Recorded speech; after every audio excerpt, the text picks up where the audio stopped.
Alchem team to give a brief background of Digest, and then I will start the session. Thank you so much, Dr. Kapoor. Good evening, everyone, and welcome to the third edition of Digest. Digest, an acronym for Driving Initiatives in Gastrointestinal Education, Science, and Treatment. This is in collaboration with the Mahatma Gandhi Medical College and Hospital at Jaipur, along with the Alchem team. And this is proudly our third edition. A little glimpse of how our second edition went.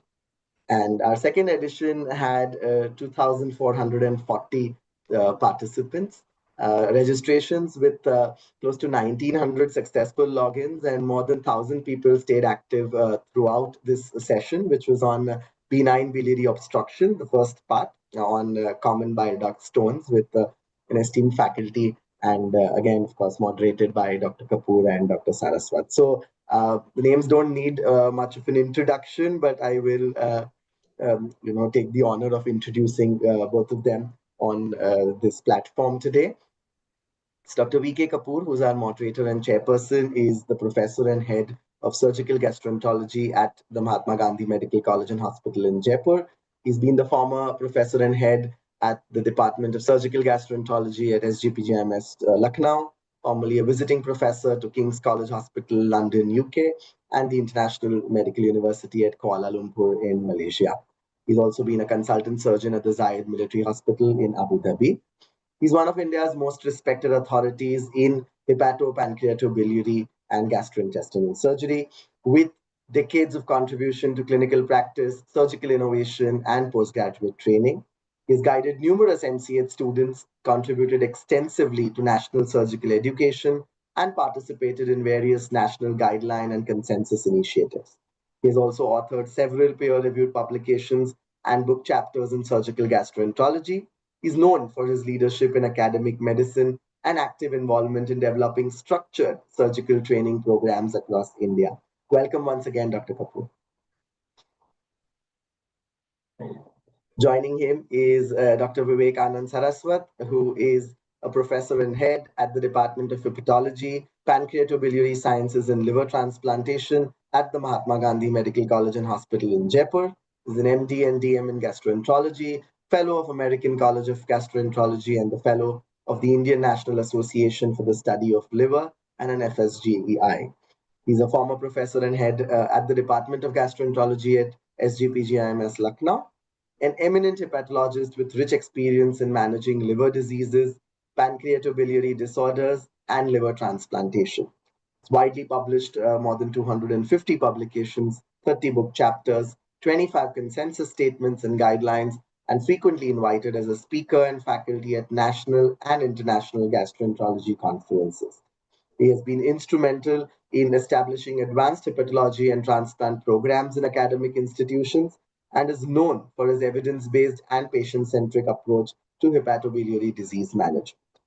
With that, I hand it over to Dr. Kapoor. Thank you, Dr. Manthan. So as Dr. Manthan mentioned, Digest is a joint academic initiative of Alchem and the Mahatma Gandhi Medical College and Hospital, which is a unit of the Mahatma Gandhi University of Medical Sciences and Technology in Jaipur. Jaipur is the capital city of the western state of Rajasthan, which is a state of forts and palaces, one of the most popular tourist places in India. And as I would inform later, we do have an annual Jaipur Surgical Festival, which is held during the first weekend of December every year. So I'll give the information in between, and all of you are most welcome to come and attend. So we are a medical university. In addition to the medical college, we have dental, nursing, occupational therapy, physiotherapy, health informatics, hospital administration, and other allied health sciences. I'm giving this information that in case any of your colleagues belonging to these specialties or these branches of medicine and health are interested in collaborating with us, please keep us in mind. So as already explained, that this is the third edition of Digest. We have already held sessions on gallbladder diseases, benign biliary obstruction, where we covered CBD stones. And today we are going to cover benign biliary obstruction in the form of post-cholecystectomy bile duct strictures. If time permits, we will briefly discuss other benign strictures also. And I can inform that the next session will be on uh, malignant biliary obstruction, which will cover gallbladder cancer and cholangiocarcinoma.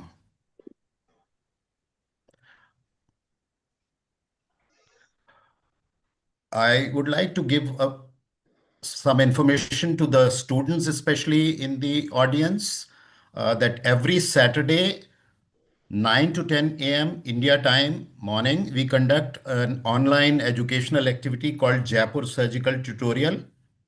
It's free, complimentary. You just have to send a WhatsApp message to my colleague, Dr. Anand Nagar, at this number with your name, institution, city, and country.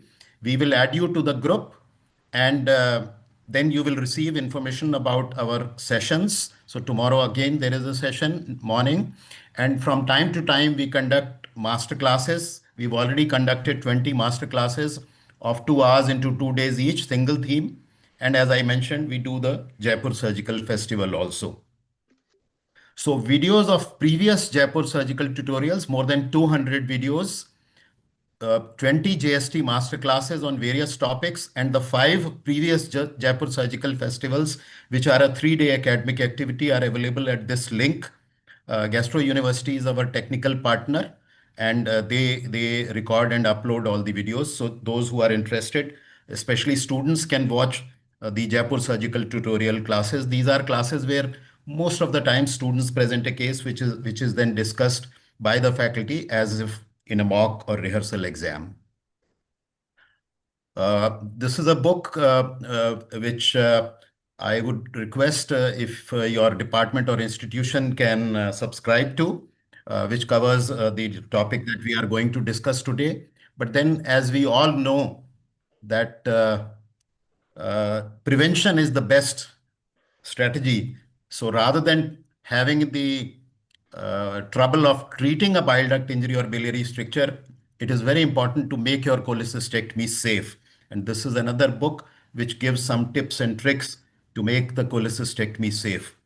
I would also like to share a book written by one of the panelists today, Dr. Sadiq Sikora, which is a very richly, very beautifully, and very high quality images illustrated atlas of safe laparoscopic cholecystectomy, which he has authored with one of our former colleagues from SGPGI Lucknow. Again, I would request that if you can ask your department or institution to subscribe.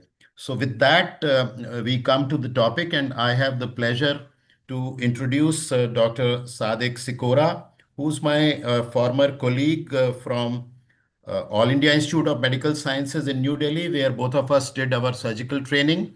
And then we worked together as faculty and consultants at the Sanjay Gandhi Postgraduate Institute of Medical Sciences in Lucknow, which is a tertiary level public sector institution, which is in North India. And why I'm saying North India? Because gallstone disease is very common in North India.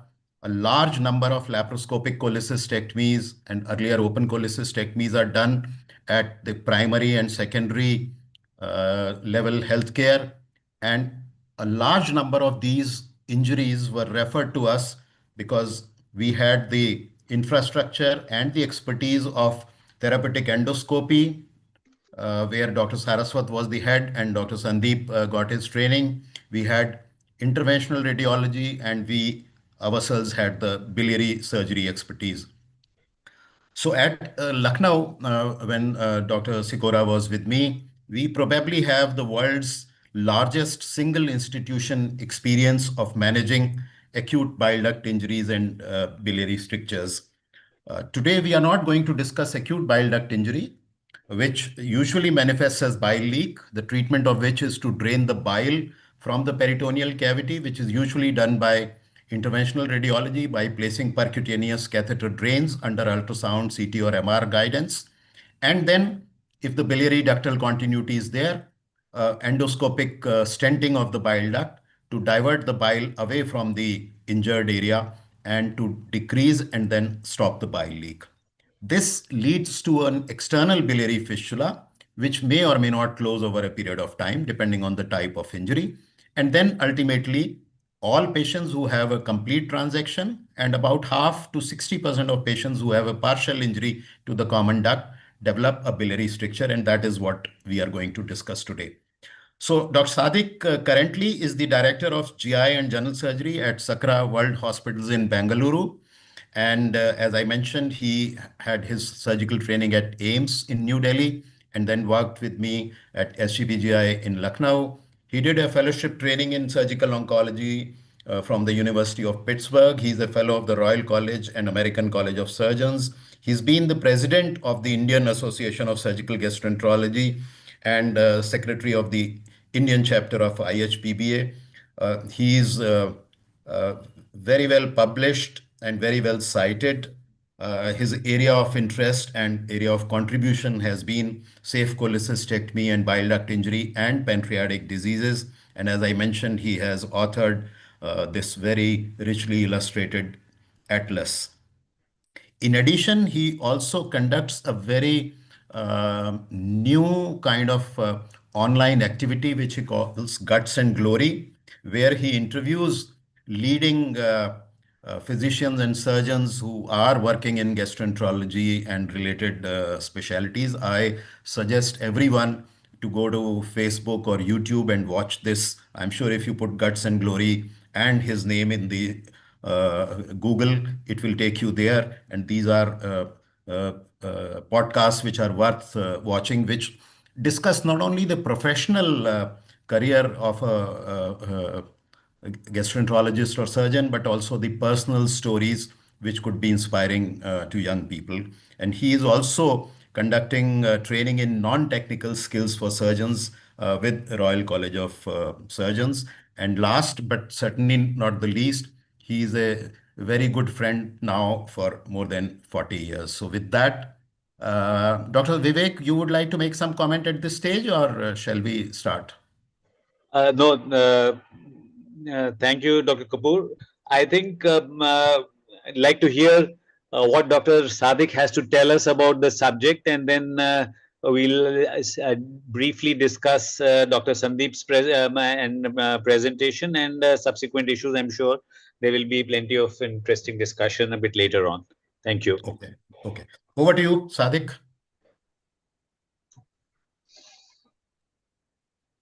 Thank you, Dr. Kapoor. Thank you, Dr. Saraswat and the Alchem team. Am I audible? Yeah. Yes, yes, please, please start. Please share your presentation and start.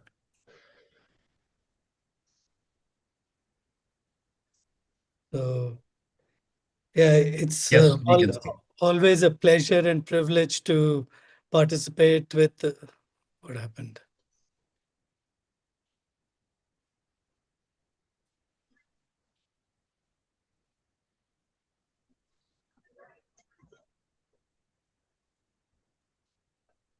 Yeah, we can see your slide.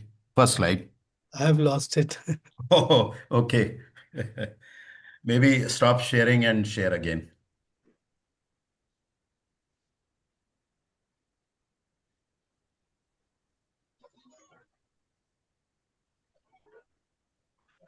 All right.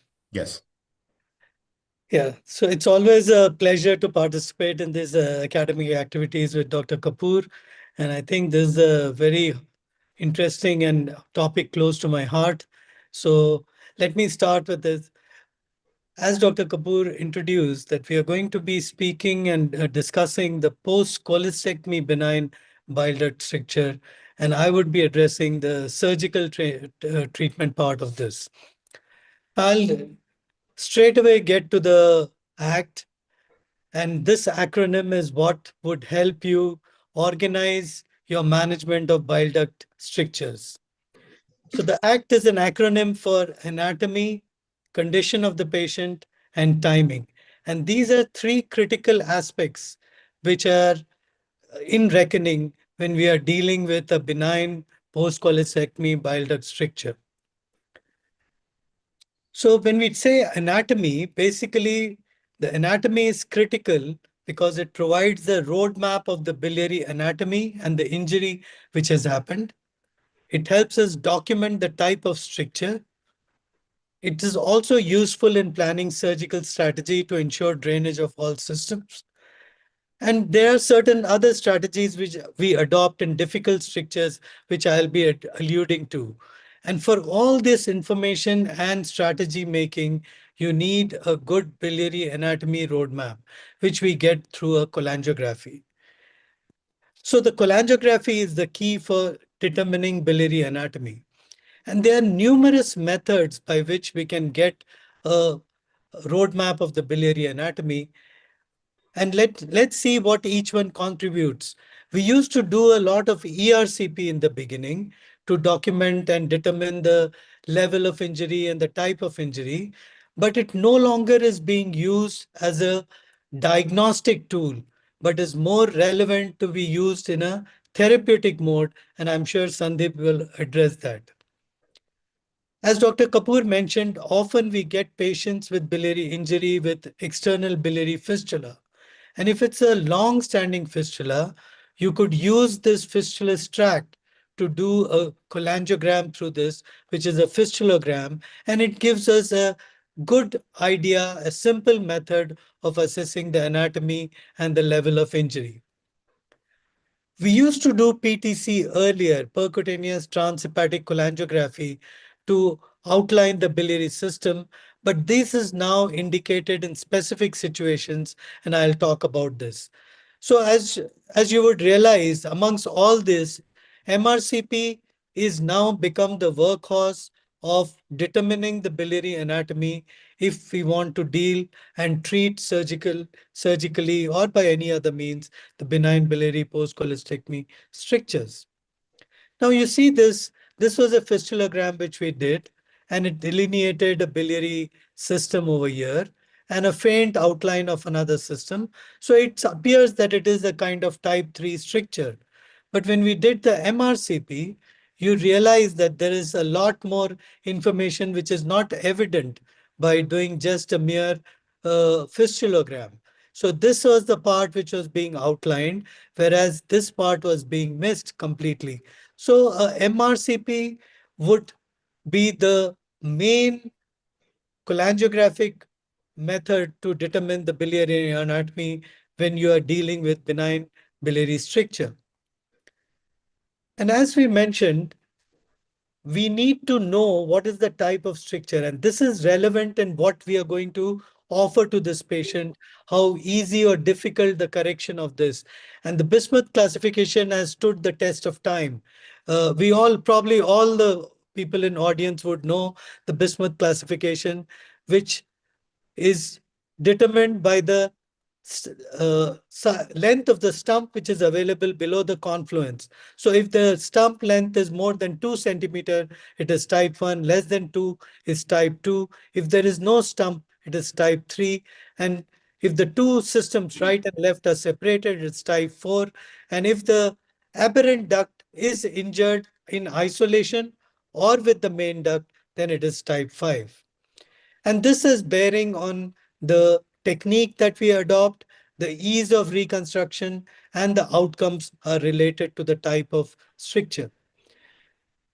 We modified in 2003 a modification of type 3 benign biliary stricture, and we labeled them as type 3A, type 3B, wherein we realized that the floor, if it is intact, it makes determining the hepaticogynostomy much easier by doing a side-to-side HJ, whereas if the floor is involved, you need to excise that fibrous uh, stricture area, and it would be a end-to-side anastomosis, and often it could be two anastomosis like a type 4. So this variation was introduced by us to determine how type 3 could be also have a variant which could be difficult. One of the institutions in southern India, Vellore, modified the Bismuth's classification and added type 6 type 6 stricture in that, which dealt with isolated strictures of right or left duct or its anomalies. And it's a very interesting modification and has been published in Australia and New Zealand Journal of Surgery.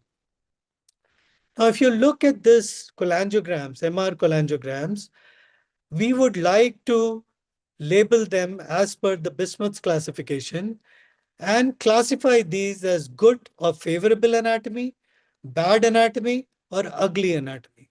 So now you can see here, this is the stump. There are stones in this. The stump is more than 2 centimeter. It's a type 1 stricture. This is a type 2 stricture.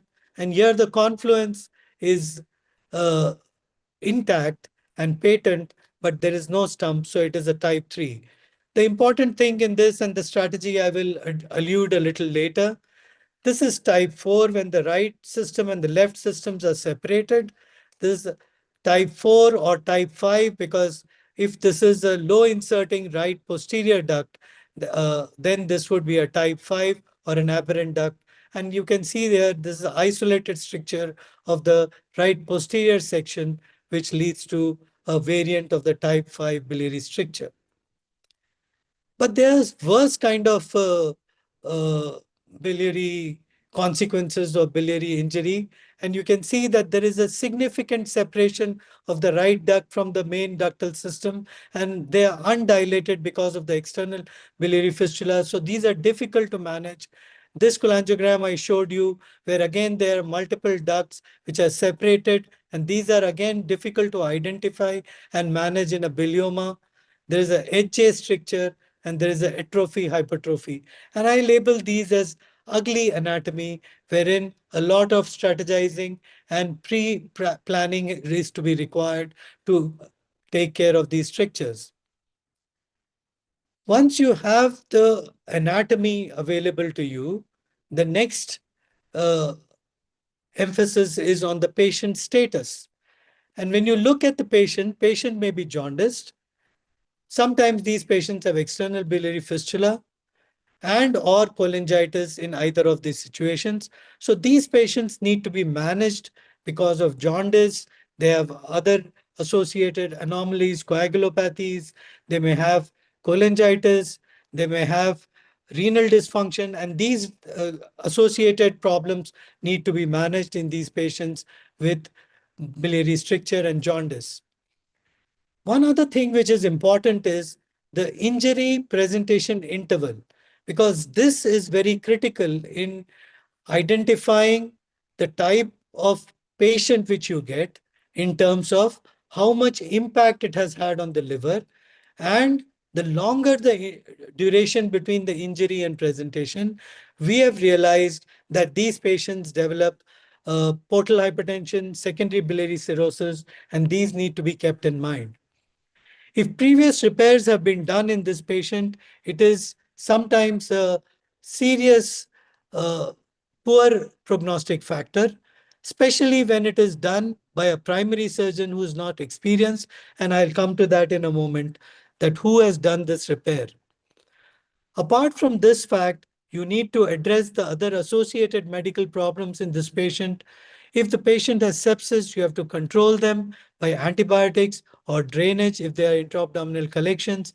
And prolonged period of injury and presentation means these patients have poor nutrition, vitamin deficiencies, and coagulopathy, which need to be corrected.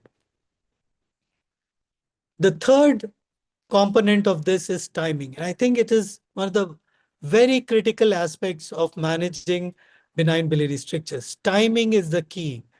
Now, there is not much consensus regarding what exactly do we mean by early, intermediate, or delayed.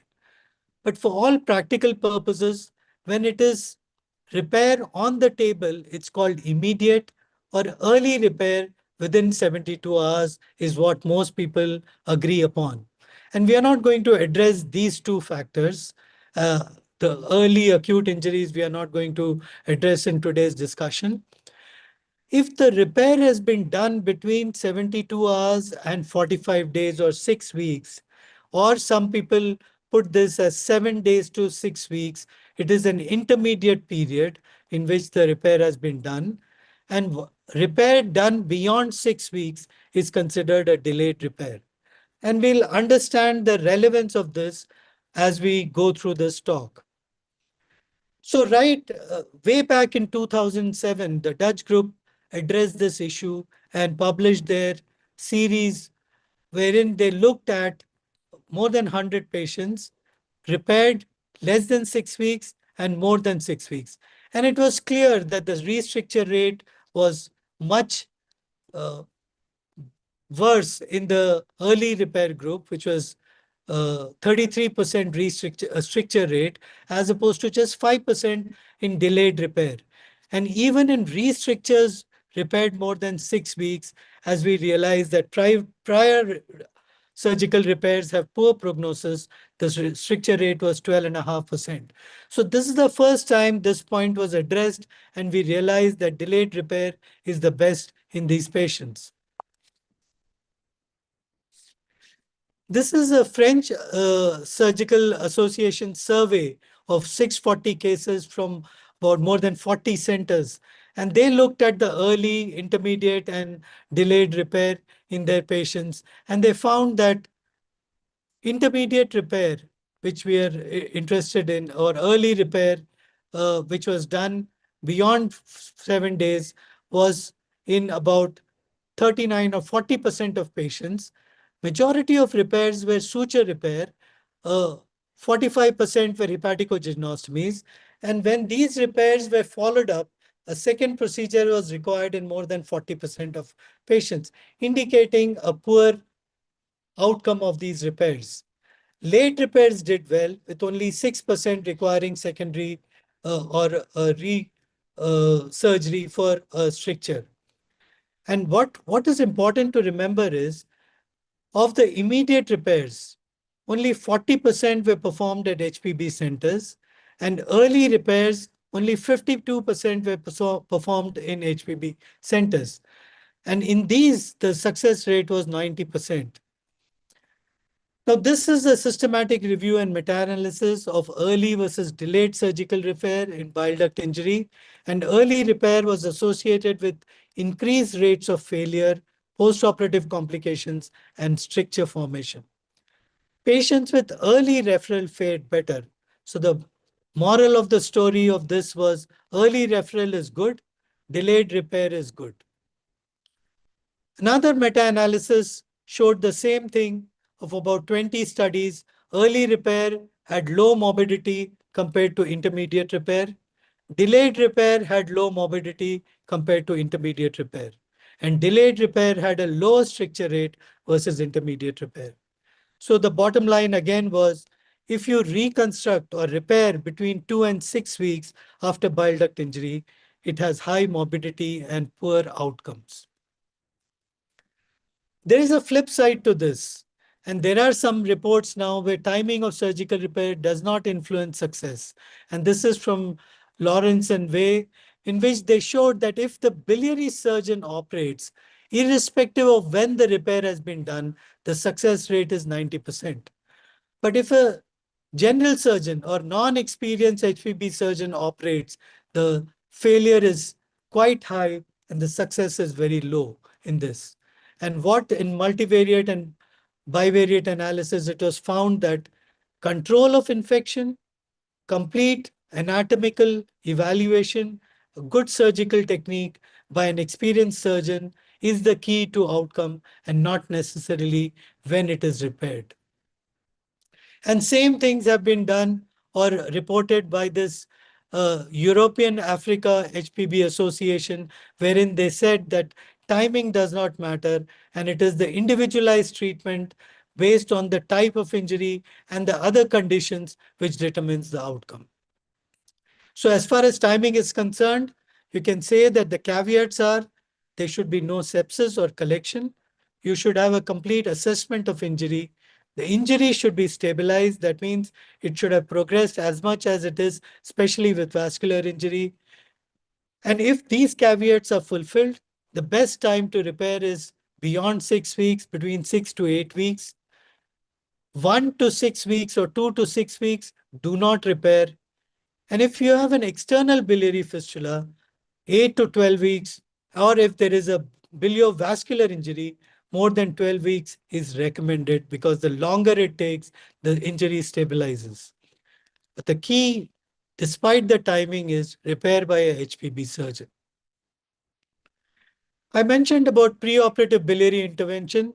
So PTPD, we generally do if it is an uncontrolled biliary fistula, which is persisting, there is biliary sepsis, high bilirubin in patients with biliary obstruction with other comorbidities, and you need to prepare these patients.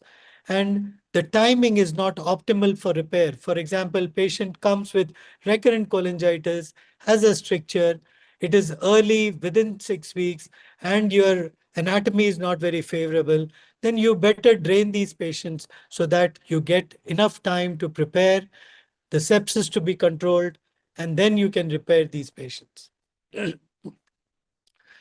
There's another reason for doing a preoperative biliary intervention, that is the percutaneous transhepatic biliary catheterization, we call it.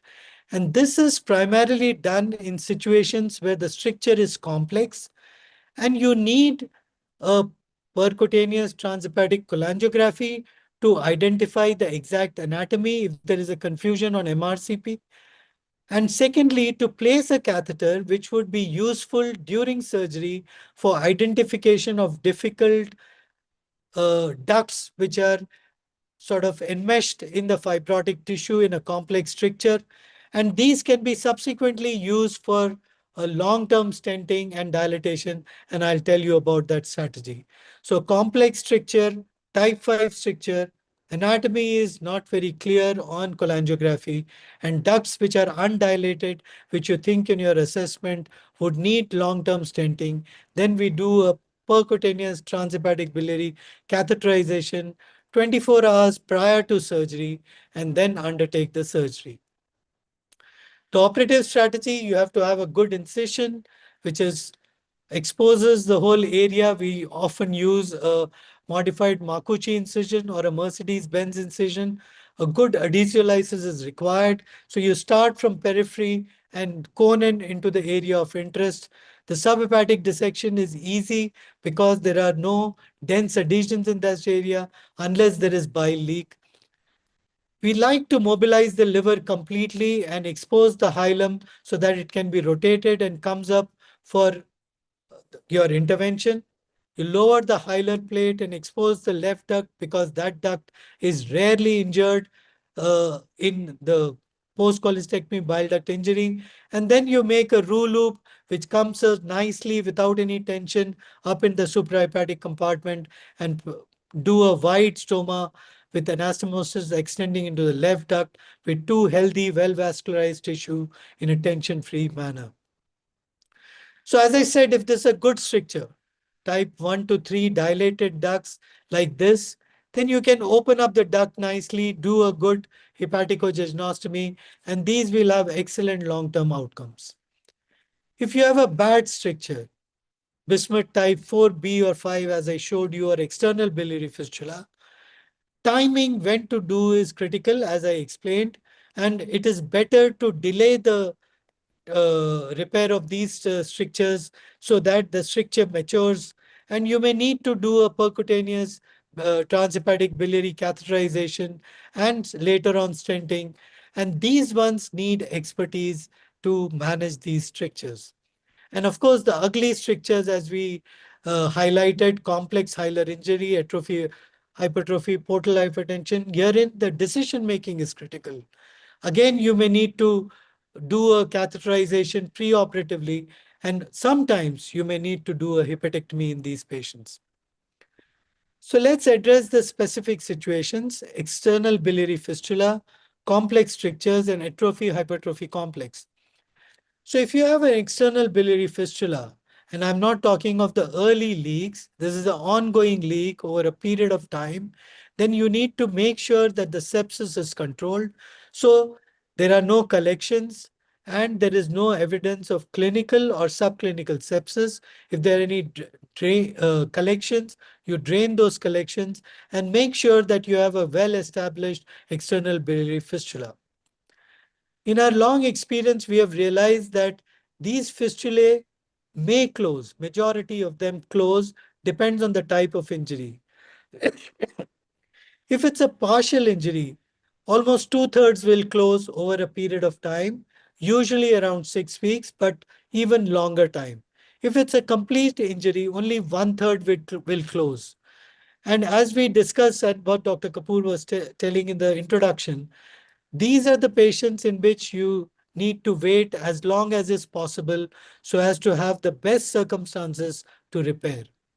So as I said, timing of repair is beyond 8 weeks, and the type of stricture determines how long you need to wait. So if it's a good stricture, as we discussed, type 1 to 3, then you could go in early because the anatomy is favorable and the proximal ductal system is available and good length is available. So it depends on the time. It's a type 4 stricture. I would like to delay it as much as is possible. Generally, people feel that you need a dilated ductal system proximally to do an anastomosis. You would like that, but you don't wait for that. And if there's no dilatation, you could still undertake the repair and do a good side-to-side anastomosis. Sadiq, a few more minutes, please. Yes. So complex strictures are those I showed you again, bad and ugly. And this, you need a percutaneous access to this to ensure drainage of all systems. So these are the difficult strictures. We've got to, earlier we were very, forthright and putting tubes in all ductal systems. Now we put only in the most peripheral system so that we can identify that duct and then do an anastomosis. So again, these two ductal systems were percutaneously catheterized and stricture was repaired. We published this complex hilar biliary strictures management strategies, and our strategy is this. If there is cholangitis, you need to treat medically. If not successful, percutaneous drainage. If no cholangitis, then surgery. And then depending on the type of stricture and the ductal anatomy, we preoperatively put catheters and then undertake a repair. Depending on the anatomy, single anastomosis or multiple anastomosis. And if required, you can do a modified hilar anastomosis or a portoenterostomy. Rarely you would require a liver resection if there is atrophy, hypertrophy complex, and there is recurrent cholangitis. Stenting we normally don't do, but in these complex situations, we would want to do a stenting, and we would prefer doing a transhepatic stenting because it is a long-term stenting. And these are done when the ductal system is unhealthy, undilated, and we prefer or we anticipate that these need to be dilated. And actually, we recommend doing a proactive remodeling of these anastomosis before they mature. And the process is this, that we do a preemptive dilatation of these, especially in difficult strictures, every 2 weeks until the waste is negligible, then do it every monthly till the anastomosis is quite wide and doesn't need any dilatation. And when we follow this protocol, the long-term success rates are quite high in these difficult strictures. As far as atrophy hypertrophy complex is concerned, these are when there is associated vascular injury. It is a technically difficult surgery because of the rotation. There is increased blood loss and morbidity, and you need to determine if the obstructed segment is asymptomatic, you could observe. If it is dilated, then you can drain, and sometimes you would need a resection in this. So this is a atrophy hypertrophy. We could get a good duct, and we have done a Roux-en-Y hepatocygnostomy in this. Just a word about liver resections. Now, in a large experience, liver resection is required very rarely. And recently, I think I just read a proof of one of the reports from SGPGI of about 900 strictures, wherein they were talking about hepatectomy. 2% of patients in the series required hepatectomy. So it's not a common procedure which we need to do in benign biliary stricture, but sometimes in certain situations to excise the irreversible fibrotic and atrophic parenchyma, you may need to do this. The morbidity is high when you do hepatectomy in these situations with mortality. This is a very nice review on hepatic resection for cholecystectomy, and they found that vascular injury combined with Strasbourg E4, E5 injury has the highest risk for doing a hepatic resection, and they are recommended in these situations, but they have high morbidity and mortality. Final thing, these are our results which we published long back. A mortality of 1.3% in 300 bile duct strictures, and 240 of them followed for a median of 6.8 years with 5% failure rate of these. And these are what the large series which you see in literature with a 85 to 95% overall success rate over a period of 5 to 7 years follow-up which has been seen.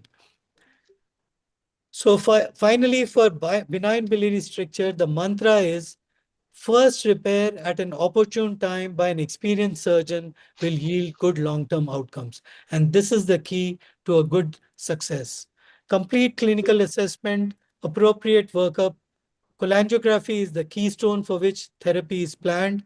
Clinical condition and biliary anatomy determine the appropriate timing of intervention, and complex situations need specific strategies. So as I said, use ACT for decision making. Thank you very much. Thank you, Sadiq. There are a few surgical questions in my mind, which I am sure are there in students' minds also, and which we as examiners ask them frequently in the exam, but we'll take them later. I now hand over to Dr. Saraswat. I need to say a few more things about Dr. Saraswat in addition to what the LChem team has already said.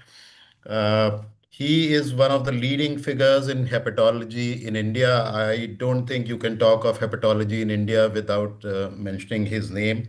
Uh, a very, very scientific clinician and clinical scientist, both ways, and uh, highly published, very fond of writing, and again, a colleague for more than 40 years. We were together at the All India Institute of Medical Sciences when I was in surgery and he was doing his gastroenterology. And then we worked together at SGPGI for more than 3 decades.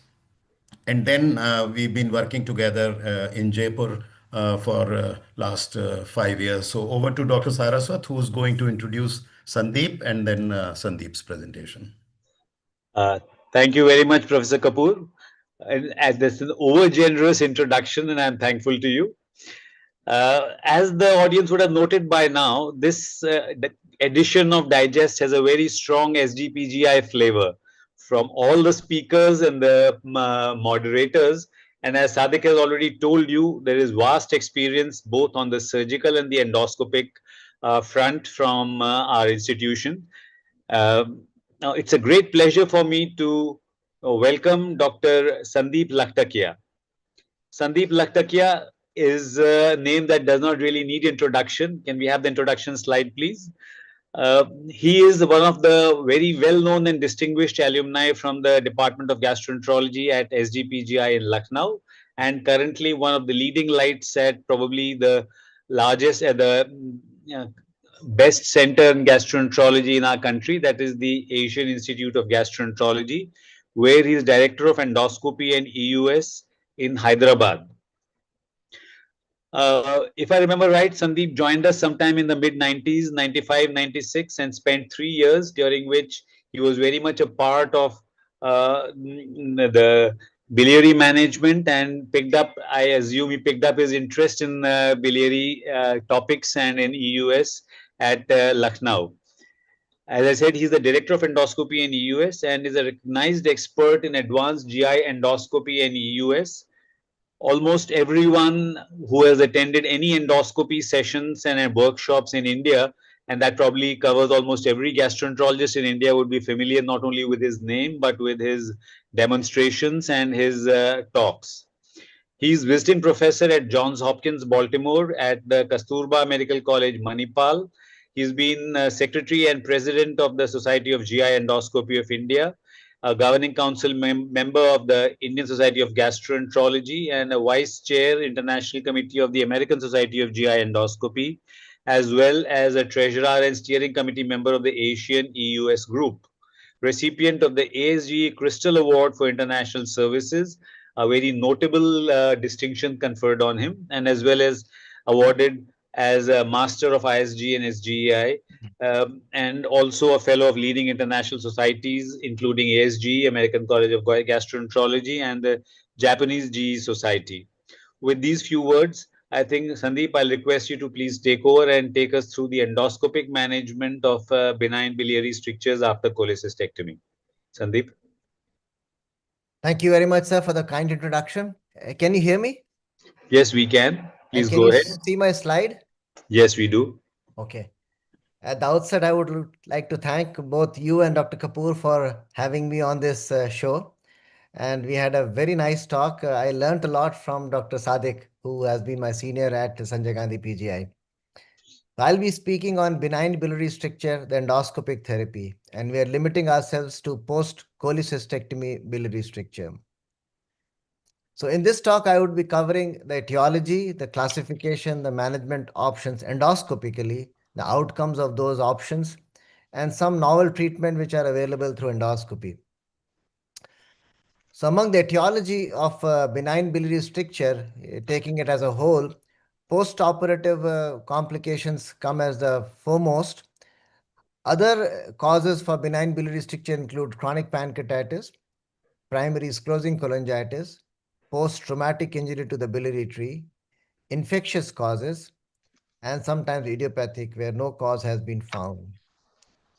I'll be limiting myself to the post-operative, mainly the post-cholecystectomy strictures in this talk.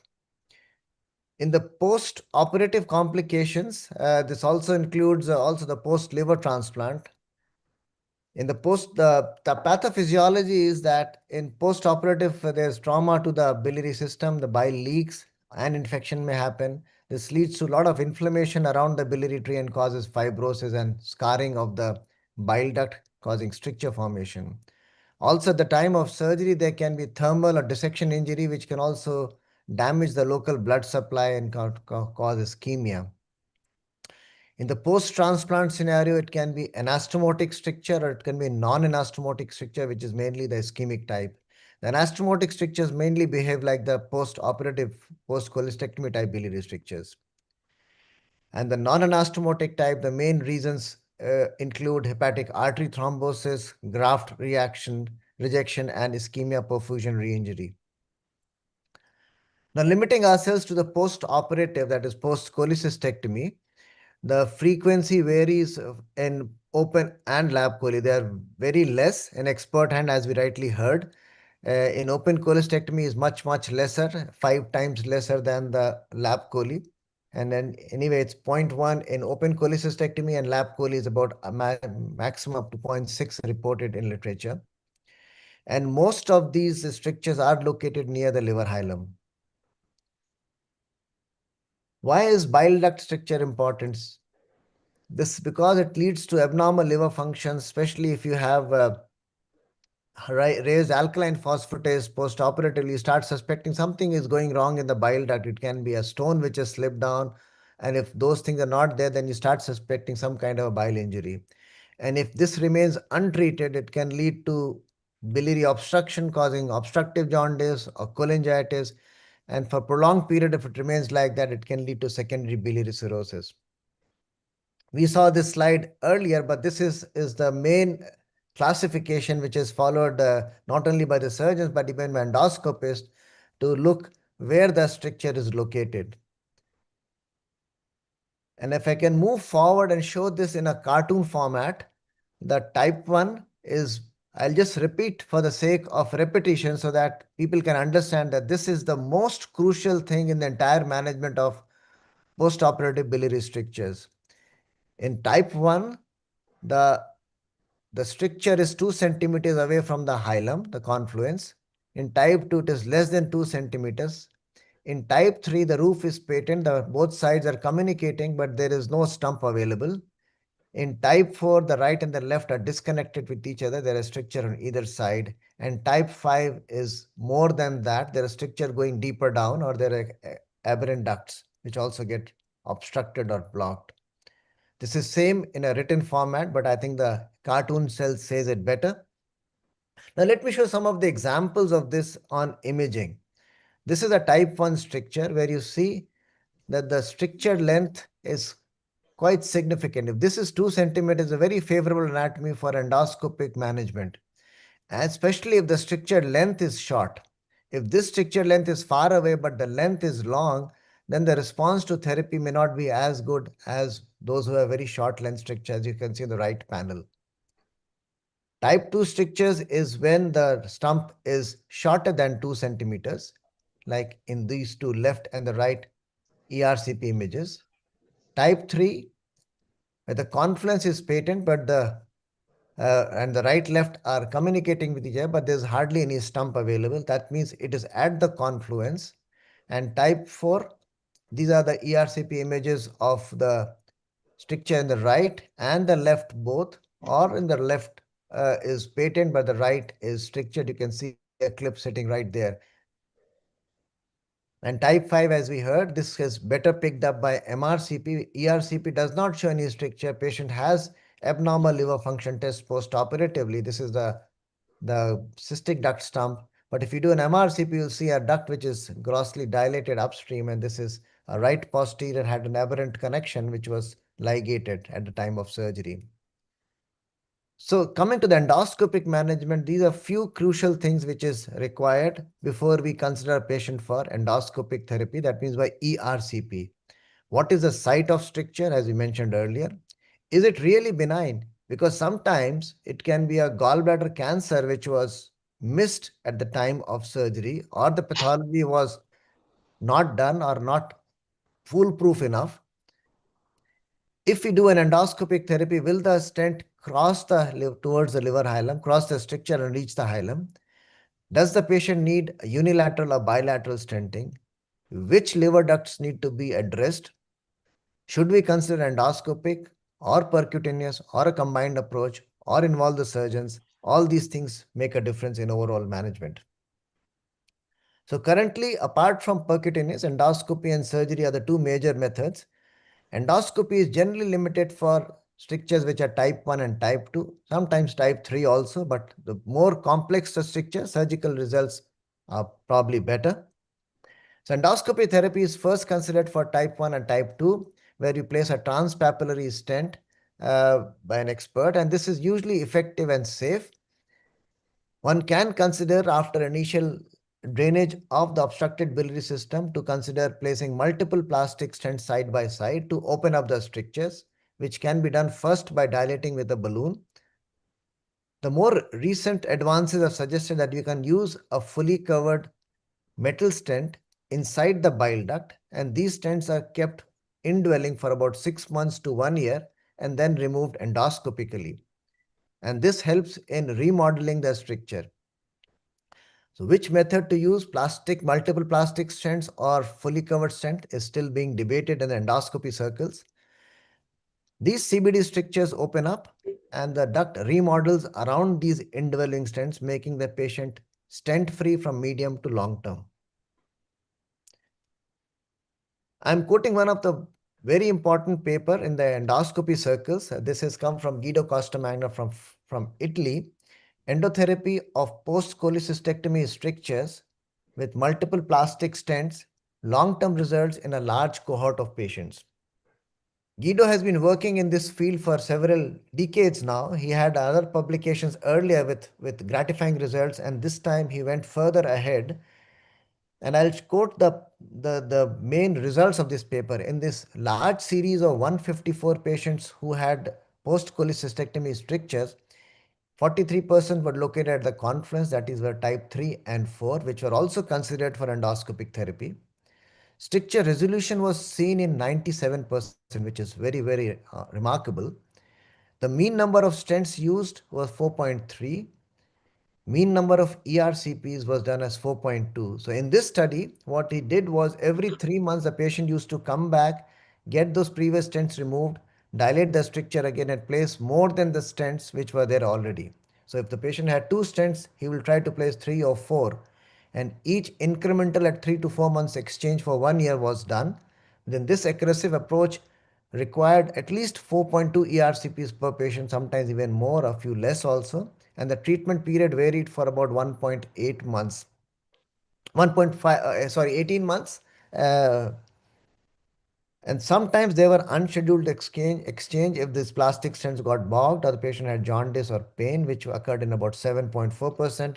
There was no procedure-related mortality. Follow-up was available out of these 154 in 85%, and the mean follow-up year duration is 11.1 years, which is quite remarkable from the group, with a large series having a wonderful follow-up. The stricture recurrence occurred in 12 out of those 154 patients, which is about 9.4%. And all these patients who had a recurrence of stricture were again managed in 10 out of those 12 by endoscopic therapy, and they remained symptom-free or for next 9 years. Very few patients went up to hepatogastrinostomy. So they had all types of stricture, and 43% were also type 3 and 4. हाँ बेटा, हाँ बोलो. So these were the strictures types which were included in the study. 34 were type 1, 54 were type 2, 36 and 30 were respectively type 3 and type 4 strictures, which contribute about 43% or so. The time between the cholecystectomy and the post-cholecystectomy biliary stricture was about average of 3.2 months. And if you see, the stents used were 7 French to 10 French to 11.5 French. I have taken the images from the same publication, and if you see, this is a baseline image of a type 3 stricture where they ended up placing 6 stents here. This is just a representative. The stent numbers varied from 4 to 8. And post, after 1 year of indwell time of serial incremental exchange of stent, this was the final image which gave a reassuring appearance of the cholangiogram that you have actually opened up the stricture. So some of the examples, that this is the initial patient who underwent 1 stent, subsequently 2 stents. 3 months later, when he comes back, again the stricture dilated, 4 stents are placed here. And then finally, when he comes back, he has these 6 stents inside, which were then removed. The availability of metal stents for the bile duct has been there for more than 3 decades now, and they were mainly used for malignant biliary obstructions. But providing a covering to these stents made them removable stents. So uncovered stents we cannot remove, but the covered stents can be removed after a finite indwell. The covering can come out after 10 to 12 months of indwell time. So this is a publication which we were part of and came in gastroenterology about 8 years back, in which we included strictures of varied etiology, chronic pancreatitis, benign biliary stricture, and post-liver transplant strictures, where we placed fully covered metal stents. Now look at this image very carefully. This is a very interesting image. On the left panel is a 10 millimeter diameter, a standard bile duct metal stent, whether covered or fully covered, whether uncovered or fully covered. And this stent can accommodate 7 10 French stents. So if you have to really reach the diameter to its full potential, then you have to put as many stents as possible for the bile duct to remodel around the stricture. So 1 fully covered is equal to 7 10 French diameter stents. So the debate in endoscopy circles is which stent to use.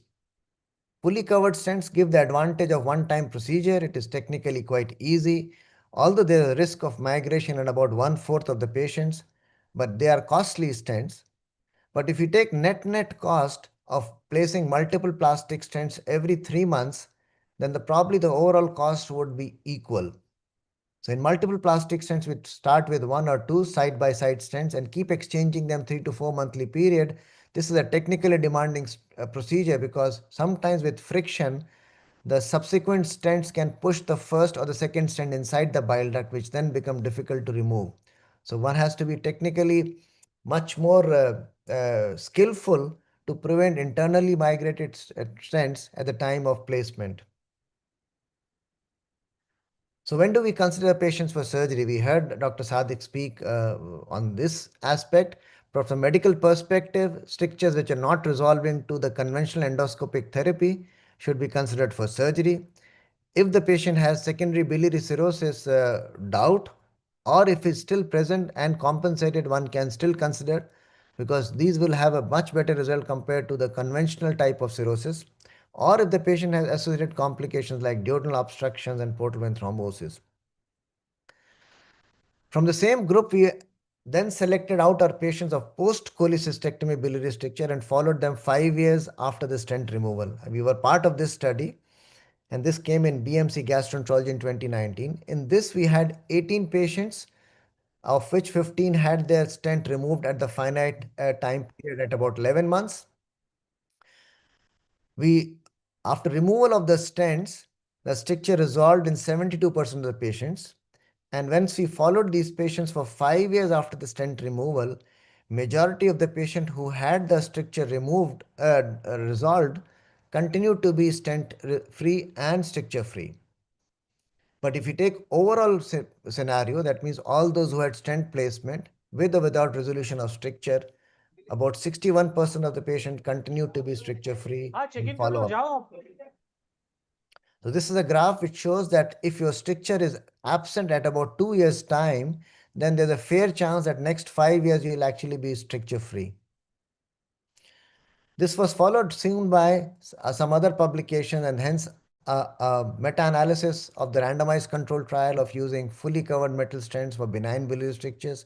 This included all the patients of different etiologies, but net it showed that fully covered stents require fewer sessions for stricture resolution. It's very intuitive and logical to understand, and there is no difference in stricture resolution whether we use in different etiologies, anastomotic strictures, chronic pancreatitis, or bile duct injuries.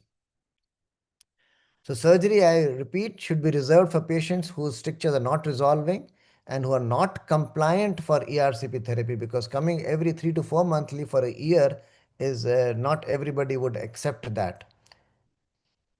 I would like your attention on something new which is happening in this field. These are novel treatment options for benign biliary strictures.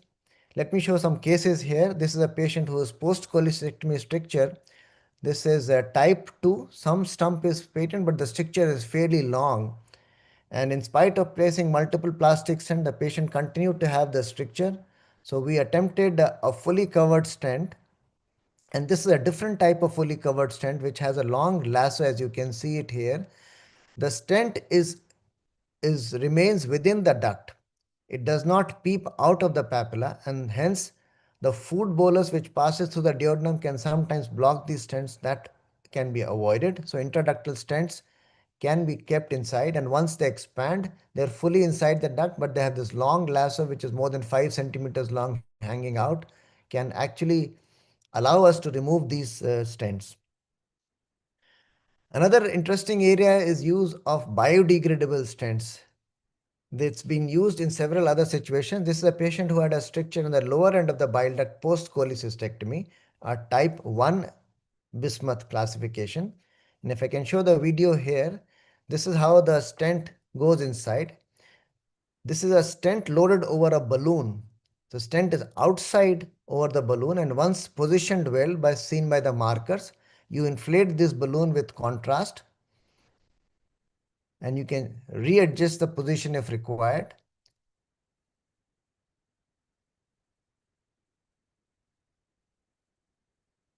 The stent diameter reaches to 10 millimeter, just like conventional metal stents, and they are about 6 centimeter long currently.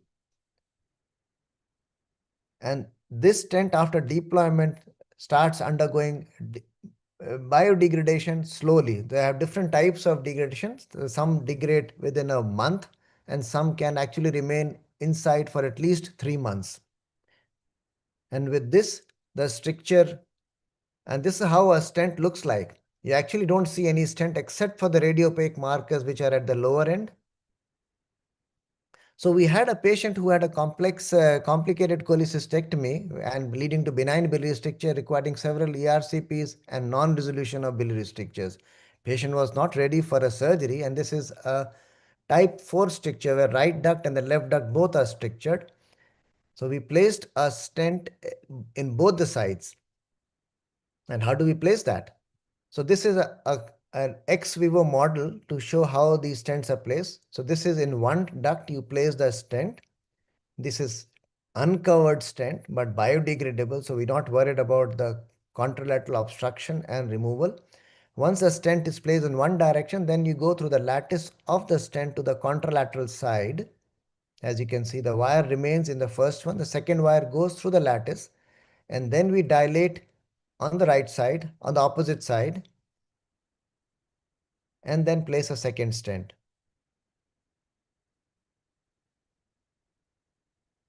So even hilar reconstruction is possible, just like we do for cholangiocarcinomas using conventional metal stents, which are uncovered type. This is uncovered biodegradable stents, balloon expandable.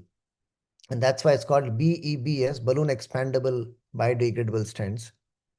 And in this patient, then we placed the stents. The first stent is on the left side, and then on the right side.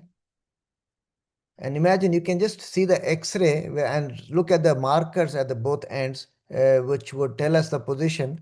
And we did a CT scan to see that the stent is in position. And the patient actually improved with improvement in the liver function test and had a sustained benefit in the outcome. Third, a penultimate case is a patient who had cholecystectomy converted from lap to open, had recurrent jaundice. First episode of jaundice occurred 6 months after surgery, second episode 4 years, and third episode occurred last year in March. And each episode was conservatively managed. So it was not sure what was going on.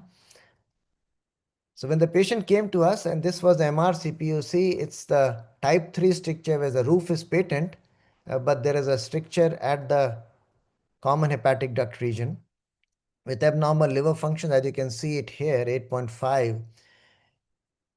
We also did the evaluation further at the last episode of jaundice, and it was abnormal, showing imaging showing bilateral IHBRD. So we attempted an ERCP, and it was a complete cutoff. Now this patient is presenting 8 years after cholecystectomy, and you see a cutoff with a clip there. We were surprised how the patient was jaundice free for all this while. We then did a PTBD, and as you can see the catheter there, there's a complete cutoff from the top as well. So there is no way we can reconnect. At this time, we attempted a magnetic compression therapy. You see the stricture at the lower and the upper end is less than a centimeter away from each other. The patient, having had surgery, was not willing for the second surgery. So the first we deployed the magnet from the papillary side, reaching up to the topmost half of the cutoff. Then we come from the PTBD side and deploy the second magnet, as you can see it here. That's a top magnet and the bottom magnet. Both are then left together for a few days. This was the final position before we removed the scope, and they are still about a millimeter or two away from each other. Few days later, both the magnets, because of the attracting power, joined hands and became one. At this time, the PTBD catheter being still there, we did a cholangiogram from top, and we found there was actually a hepatojejunostomy, and that was saving the patient all this while. This was not evident at the first PTBD because HJ got strictured. So now that having put the magnet there, we thought might as well get the right anastomosis and the right physiology back to the patient. We continued with our ERCP and then passed the guide wire beside the magnet, got both the ducts and placed stents on both the sides, and left dilated the edges stricture, keeping the PTBD catheter across the edges stricture for 3 months, and then that was pulled out. Very recently, we have removed all the stents and the stricture is completely opened up. Now the patient has draining both from his native bile duct as well as from the HJ site. There have been some more publications on this front, and this is a very exciting area where complete cutoffs can now be considered, unlike the earlier time where it was not possible. The last case is another interesting case of patient with post-cholecystectomy bile duct stricture, had an HJ, and again that also got stenosed. So probably did not reach Dr. Sadek or Dr. Kapoor because we need experts to kind of handle such patients. and not willing for the third surgery, rightly so. So we attempted an EUS kind of intervention in this patient. And you see in EUS, this is duodenum, first part of duodenum, and from there we can see the common hepatic duct. They are very close to each other, and we thought, why not join them together using EUS? So this video shows that we did hepaticoduodenostomy. This is the common hepatic duct going inside the liver, and we are looking from the duodenal side. The distance is less than a millimeter. So make a puncture from the duodenum superiorly into the common hepatic duct, pass the guide wire inside, get the contrast, get the road map, as you can see it here. I'll move forward. And then create a fistula using a 6 French cystotome. We cauterize, burn our way through, and then placed a fully covered stent. This is a 4 centimeter long, 10 millimeter diameter fully covered stent with 2 centimeters inside the common hepatic duct and the rest 2 centimeter in the duodenum. This is a stent being deployed. And after keeping for indwell for about 3 months, we removed this stent. So in the end, I would like to sum it up by saying that post-operative benign biliary strictures are common in the overall context because of referral bias, but yes, we do see them quite frequently. Accurate biliary anatomy has been highlighted earlier. The Bismuth classification by MRCP is very crucial for the overall management. ERCP can effectively manage most of the low-grade post-operative biliary strictures, even some of the high-grade ones with the expertise available now. ERCP with multiple plastic stents which are incrementally increased in number and size, or a fully covered metal stent which is placed for a finite period for 6 months to 12 months can be kept inside to open up the stricture. If nothing works, we can discuss in a multidisciplinary meeting with dedicated surgeons and intervention radiologists in complex and refractory cases. With that, I would like to show the team at AIG who've been responsible for doing what we are doing. Thank you very much for your kind attention. Thank you. Thank you, Sandeep. Dr. Saraswat, your comments, and then I'll request Sadik to take 2 questions which have been put on the chat by Dr. Manthan. Well, Dr. I Saraswat. think thank you very much, Sandeep, for a superb overview of the state of the art as well as the standard therapy. The Costa Mania experience, the Rome Costa Mania experience is the benchmark for endoscopic management. And as you have very well shown, endoscopic management achieves excellent results in good hands. So, as Dr. Sikora had been emphasizing, that repeat biliary surgery for BBS should be done by expert hepatology or hepatosurgeons. So also biliary stricture management by endoscopists also needs to be done at an experienced large volume center where all options are available for the patient. The evolution of the endoscopic management starting from initial Amsterdam, then the Rome protocol, which was endoscopy based, generally meant multiple sessions over a period of 12 to 18 months to achieve a normal biliary anatomy. The virtues of restoring normal biliary anatomy versus the surgically created anastomosis is something else that will lead discussion and comments. Maybe Sandeep can take it up later.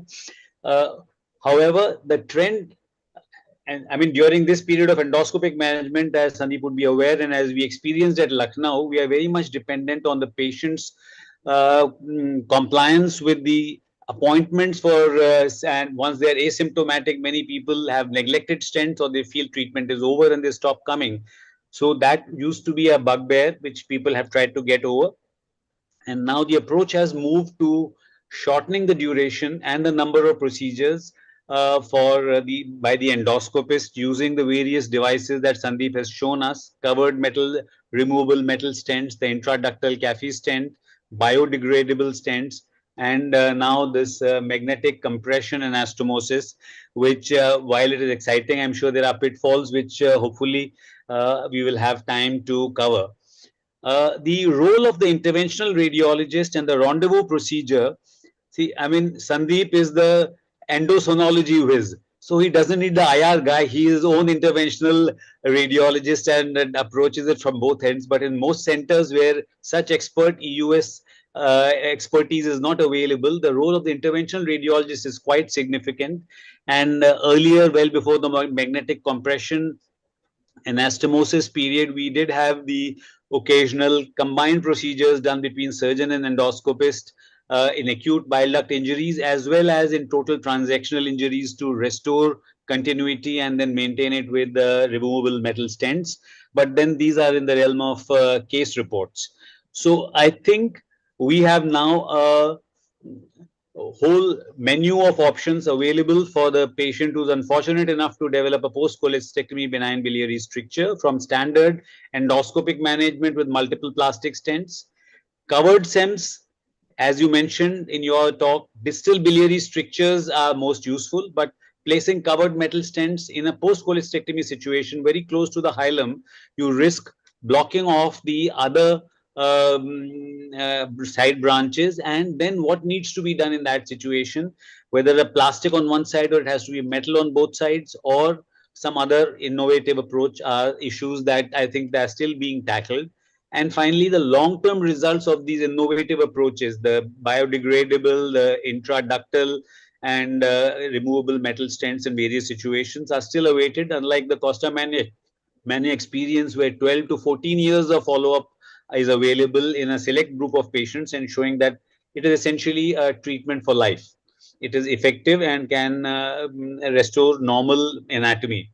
So with these few words, I think we can probably move on to taking the Yeah, questions that Dr. may be Sadik, there in the chat box. I think the first two questions are for you. Can you see them in the chat? Okay. Yeah. So, if it's a lateral injury, then it doesn't matter whether it is cystic duct or a lateral injury.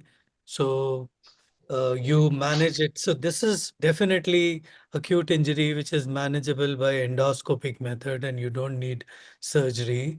Uh, if it's a large lateral injury, then the success rate of closure without a stricture formation is very low. So invariably, these patients will form a stricture. So if you're doing an endoscopic treatment, then it has to be long-term stent placement so that the stricture formation is avoided. The second question is bilioma, how frequent? So there are a couple of things which you need to see when there's an acute biliary injury patient comes to you. So if there are multiple collections, if the patient is sick, and if there is evidence of significant sepsis in this patient, the initial approach would be to improve the patient condition by percutaneous drainage, even if it means placing multiple catheters to drain the collections. If the patient presents early, there is biliary peritonitis, patient is not in significant sepsis and multi-organ dysfunction. In that situation, my personal approach is to do an early laparoscopy, wash out the abdominal cavity, place some good drains in the hilum, in the GB fossa, so that you can have a controlled external biliary fistula formed. So both options are good. It needs to be chosen based on the patient condition and the extent of collections and the timing at which the patient presents to you. I think at the cost of repetition for the young colleagues in the audience, if unfortunately you have or you are referred a patient with bile duct injury with bile leak, the two main principles of treatment in that order are drain the bile from the peritoneal cavity, which can be done by percutaneous intervention, re-laparoscopy or laparotomy, depending on what is available, and then preferably drain the bile duct if the biliary ductal continuity is there. That is what will save the life of the patient, which will give you time to refer the patient to a appropriate center. That must be done. If you do that, no consumer forum, no court of law will hold you guilty of mismanaging the patient. Sandeep, I think the next two questions are for you. Yeah, Maybe you can take them. And then I'll request Dr. Iran Sadot, whom I introduced in the beginning. He is the chief of HPB Surgery Society in Israel, who has very kindly joined us to make some comments after Sandeep's. Thank you, sir. So the question number 3 is, if I can read it out, with growing evidence, if fully covered stems for benign biliary strictures, do you see replacing the traditional multiple plastic stents strategy? Answer is yes. There is a growing evidence and growing acceptance among the endoscopists to use this method of treatment. Uh, it saves the number of procedures. In one procedure, you can tackle the entire problem. And the overall cost, if you say the cumulative cost would be similar or maybe less actually. So the patient actually benefits net net.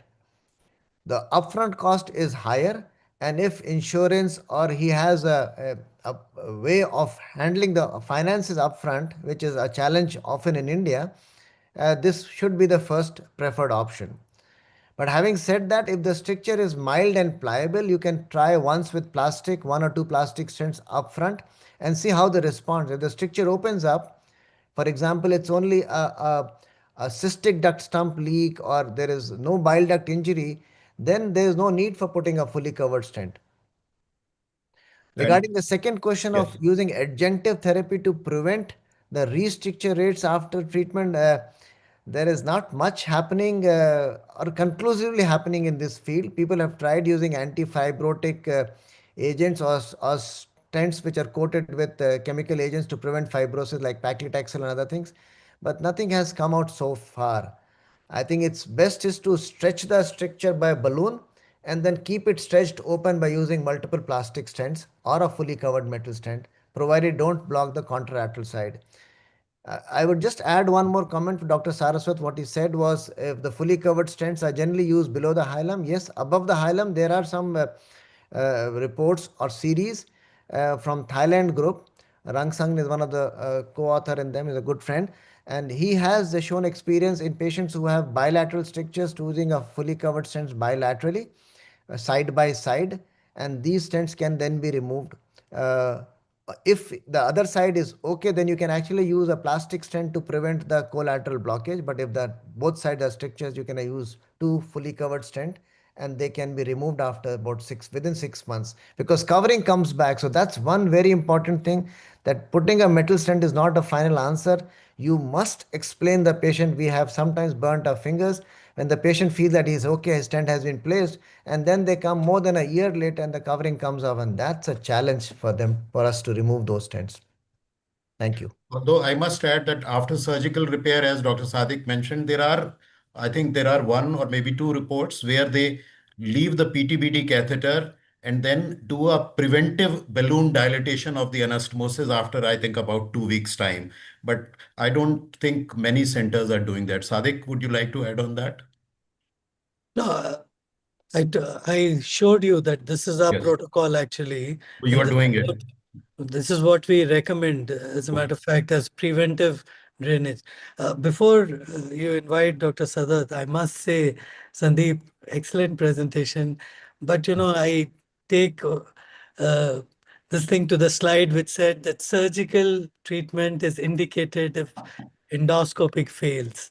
I think that's not the message I would think it should go from here, because surgical treatment still is the gold standard for benign biliary strictures. Of course, we know that a lot of advances are being made and we get good results in that. So just that thing, I would like to put it on record. Yeah, Yeah. please. Dr. Sadot. So thank you so much, Professor Kapoor, for inviting me in such a spontaneous way to this highly esteemed forum, a professional forum. And I would like to thank also Professor Sadiq, Professor Saraswat, and Professor Sandeep, who is actually a magician that performs magical endoscopic procedures. You had fascinating presentations, So I'd like to thank you all. You know, Israel, it's a very small country. We do not have many bile duct injuries just because of the absolute numbers. We do not have the vast experience that you just shared with us, and we learn from you a lot. So I'd like to thank you. We just, a week ago, we thanked Prime Minister Modi for visiting us in our very, very difficult times right now. So we are very thankful to our friends in India. This is, the topic, bile duct injury is very challenging. The level of evidence is low, and therefore we look for guidance, and your experience is basically, the light that shows us the way, and we appreciate it very much. I learned a lot, and I look forward to learning, contributing, and collaborating with you in the future. Thank you. Thank you. Last question from Dr. Puneet Mehrotra, again an SGPGI product, a senior consultant gastroenterologist in Lucknow. Sadiq, would you like to take that? Let me. Is there a paradigm shift in the frequency of post-cholecystectomy strictures, and has the type of stricture changed? What is your experience? I think the type of stricture has changed in terms of it becoming more complex now. We don't get simple strictures anymore. There are high injuries with vascular injuries, primarily because now laparoscopy, and I must say robotic is going to see another spike in the, like laparoscopy had a spike after open. I'm quite sure that there's going to be a spike of injuries post robotic. So yes, there are difficult strictures which we are facing now with vascular injuries, and there is a paradigm change in type of stricture which is coming to us now for repair. Yeah, in fact, my colleague at SGPGI, Dr. Supriya Sharma, and we did a survey of Indian surgeons, and if more than 350 surgeons responded, and almost 86% admitted that they have had at least one bile duct injury so far in their hands. So it's something which is going to happen in everyone's hands. So we have about 3 more minutes. Dr. Saraswat, anything you would like to Yeah. say? Yeah. I think the whole idea of having this unique forum with surgeons and gastroenterologists, endoscopists on the same platform is to reach a kind of consensus and agreement, and to uh, uh, tell the practitioners and the others who are following us and what to do in which situation. So while Sadiq, your statement about the gold standard stands, but as you know now, the gold standard is long gone. The dollar and all of us have moved off the gold standard, and new gold standards are coming in. So what we need is a kind of a consensus document between surgeons, IR, and the endoscopists on what is the first choice treatment in which anatomy. Like you said, in the post lateral injuries, anything below the hilum, probably endoscopy should be and is very successful, even in general hands, without resort to expert centers once you've delineated that. Now, once it becomes more complex, then head-to-head studies between surgery and endoscopy, which really haven't happened very well in this area, what would be the best approach for type 3, type 4 strictures and other complex anatomies, so that we clearly know that this we shouldn't approach as an endoscopist. At least in standard practice, they should straight away go to the surgeons, whereas there are certain anatomies where it is possible, at least in expert centers, even with difficult anatomy, to offer solutions. Combined biliovascular injuries and other complexities, duodenal injuries, obviously they are purely in the surgical domain and no endoscopist would go anywhere near them.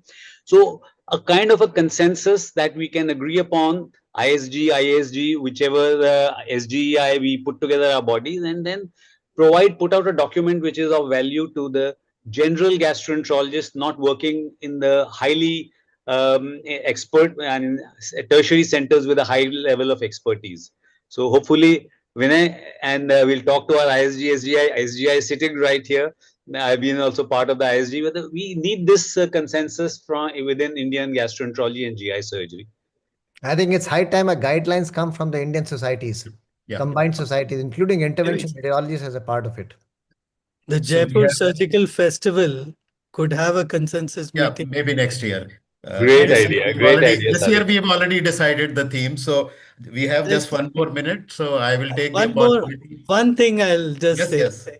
yes. Just like we in surgery, we are talking about expert people doing it. I think that thing should also come when you're talking of endoscopies. That this Yeah, should we be did done mention by that. Yes, expert endoscopists and not every absolutely. endoscopy. Yes. Yeah, we mentioned that. Yeah, that's right. So it's Please. 9:30. I would like to thank both the speakers, my co-moderator, Dr. Saraswat, the guest panelist from Israel, Dr. Iran Sadot. I hope I'm pronouncing your name correct. And the Alchem team. And the fourth edition of Digest will be held on the first Friday of April, that is 3rd. And the theme would be malignant biliary obstruction, MBO, where we would cover gallbladder cancer, which again, Dr. Sadot, is very, very common in North India, and cholangiocarcinoma. And we will soon be announcing. My request to Elchem team, if you can identify the people who asked questions and get their contact details, I will be happy to send them a soft copy of my book on safe cholecystectomy. So Perfectly thank you, fine, sir. everyone. Good night. Gaganji, sorry, you are there. Oh, please. Yeah. So, very good evening, everyone. And as we approach the close of this enlightening session, on behalf of Alchem Laboratories, it is my proud privilege to extend our heartfelt thanks to all who made the digest a meaningful and enriching session. And we sincerely thank our moderators and expert faculty for their insightful and practical discussions on the management of benign biliary obstruction.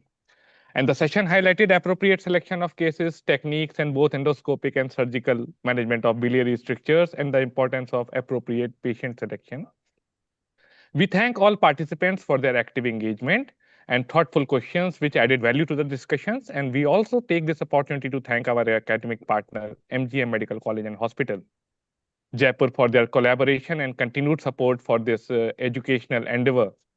And we would also like to extend our heartfelt thanks to our event partner, Banyan Tree, our IT team, sales and marketing team, medical team, for their untiring efforts for making this third edition of Digest a grand success. And we look forward for your continued participation in future editions of Digest, driving initiatives in gastrointestinal education, science, and technology treatment. And we stand committed with it. So thank you so much, everyone, and have a beautiful evening. Thank you so much. Thank you. Extremely Thank thankful. you. Extremely Thank you. thankful. Bye We bye. will Thank you. close the session. Thank you all. Thank you very Bye. much. Bye.